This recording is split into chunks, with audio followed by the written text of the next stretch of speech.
So welcome back to my YouTube channel, and today I'm just sitting outside this morning and going to be recording out here.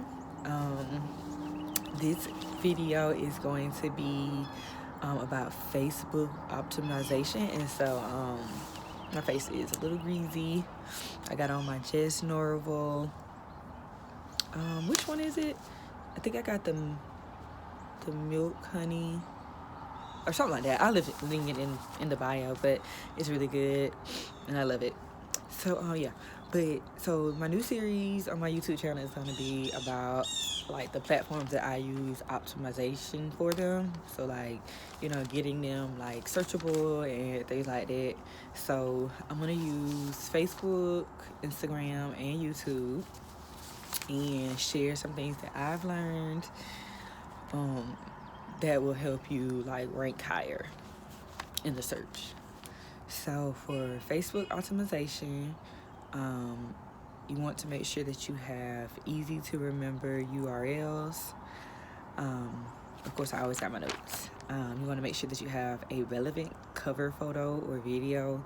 So yeah, you might love your animals, your children, your family, but what does that have to do with your business? So I would just make sure that your cover photo, your videos, everything has to do with your business. I have to go through and do that because, like I said, I used to sell clothes first, and now I sell hair.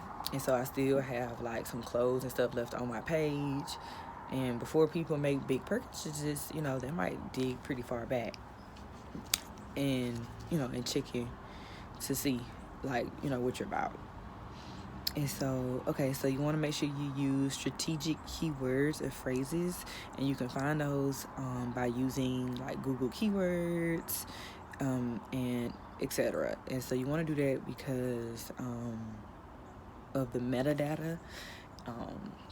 And so a big tip that people don't know, that the first 18 words of a post description are used as metadata. So metadata is like when you type in like, where is such and such and such, like whatever you're searching for, that's what pops up.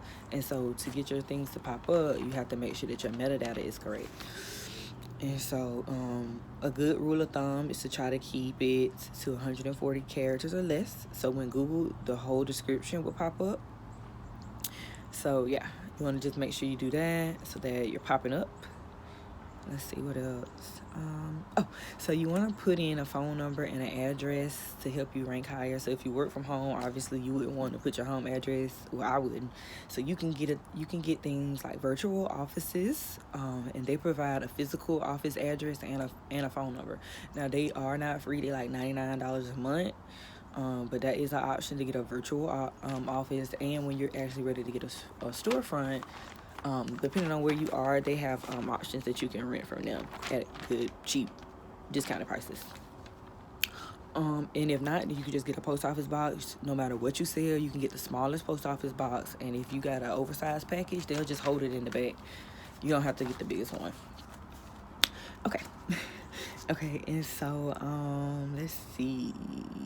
So you want to make sure that you are creating backlinks to your Facebook page. So you want to make sure that like on whatever social media platforms that you use other than Facebook, you want to make sure that you are linking your Facebook to them. And a good way to really have something all in one place that people can use is a link tree. I just created mine for my website and my YouTube so far. I need to get my Instagram up there soon, but they also have a free version of it. If you don't have that many links and you really don't, you can do without all of the extra analytics. I can, because my website is Shopify, and Shopify keeps up with where everything is coming from. So so create backlinks. So make sure you drop in your link as much as possible to link it back to your page. Use post updates and first. So you want to make sure that you are updating your audience. Make sure you're posting on your business page at least a few times a week. It's up to your discretion.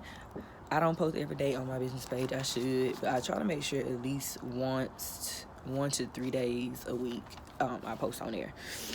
And then you want to make sure that you use relevant call to action buttons. So this is something new that I have learned, is that I'm supposed to be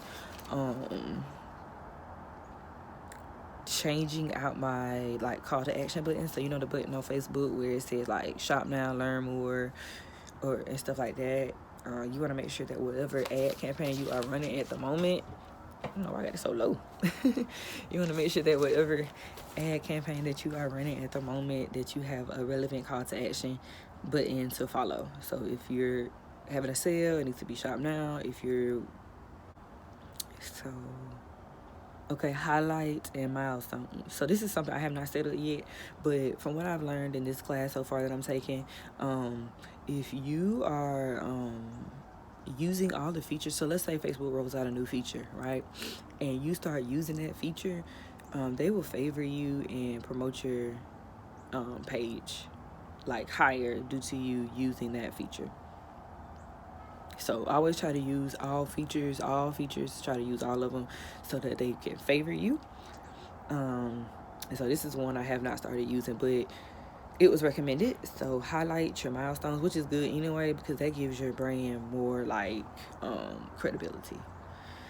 So create organized menu tabs. So you're supposed to be like organizing your, right. So you're supposed to be organizing your menu tabs so that they make sense. Like if you're running a sale, you should have your offer tab first, or if you're on a sale, you should have your offer tab first, or if you want people to learn more, you should have like your tabs in order based off of what it is you are doing.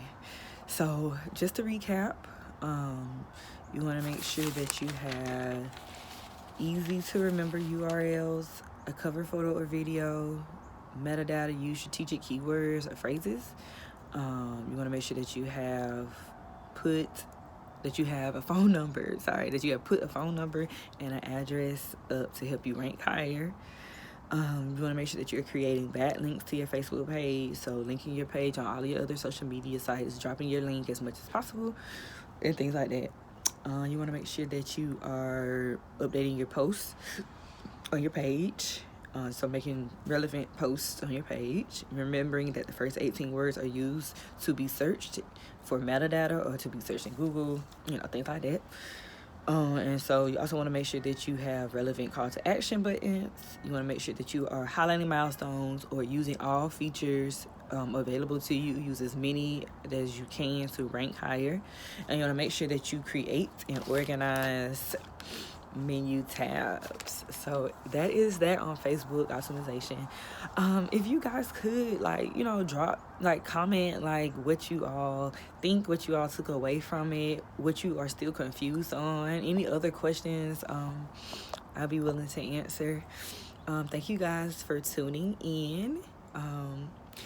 I might be out here for another video because I'm gonna try to record some videos while my baby is asleep. So and so don't forget to check out my targeting video. I'll link it down in the description below. I have a whole series on targeting your audience.